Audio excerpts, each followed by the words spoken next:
সরকার বলছে পর্যাপ্ত মজুদ, কিন্তু কৃষক বলছেন সার সংকট এ যেন এক ভুতুড়ে খেলা।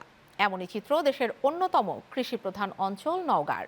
কৃষকদের অভিযোগ, প্রতি মৌসুমে সিন্ডিকেটের এমন দৌরাত্ম্যে আর্থিক ক্ষতির মুখে পড়ছেন তারা। ডিলারের কাছে সার না মিললেও খোলা বাজারে বাড়তি দামে সার মিলছে বলেও দাবি তাদের। তবে পর্যাপ্ত মজুদ আছে জানিয়ে সংকট তৈরিকারীদের বিরুদ্ধে ব্যবস্থা নেওয়ার কথা বলছে কৃষি বিভাগ।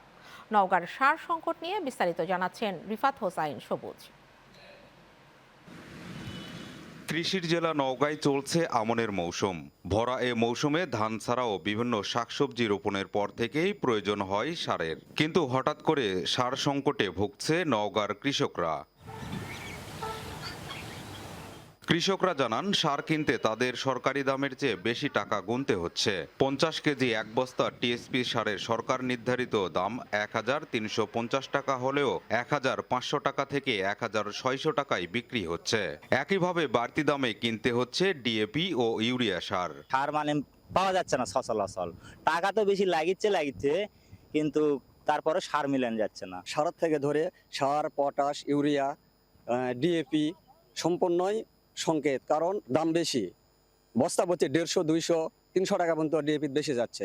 যদিও এমন অভিযোগ অস্বীকার করেছেন জেলার সার ডিলাররা। একজন ডিলারকে যে কোনো মুহূর্তে বাদ দিতে পারে যদি অনিয়ম দেখে, যার জন্য আমাদের প্রত্যেক ডিলার সজাগ এবং প্রত্যেকে সরকারি নির্ধারিত মূল্যেই মাল বেচতেছে বর্তমানে। কোনো অসাধু ব্যবসায়ী সিন্ডিকেট করার চেষ্টা করলে আইনগত ব্যবস্থা নেওয়া হবে। এ ব্যাপারে নিয়মিত তদারকি করা হচ্ছে বলে জানায় কৃষি বিভাগ। স্লিপ ছাড়া সার বিক্রি করে, মানে ক্যাশ মশা সার বিক্রি করে, ধরতে পারলে সঙ্গে সঙ্গে তার জরিমানা করতেছি। ইতিমধ্যে অনেক উপজেলায় আমরা অনেকগুলো মোবাইল কোর্টের মাধ্যমে যেই 2 টাকা বেশি বিক্রি করবে না কেন, ধরে সঙ্গে সঙ্গে মোবাইল কোর্ট তার জরিমানার ব্যবস্থা করছে।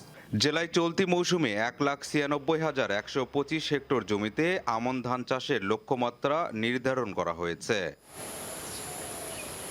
রিফাত হোসাইন সবুজ, চ্যানেল 9, নওগাঁ।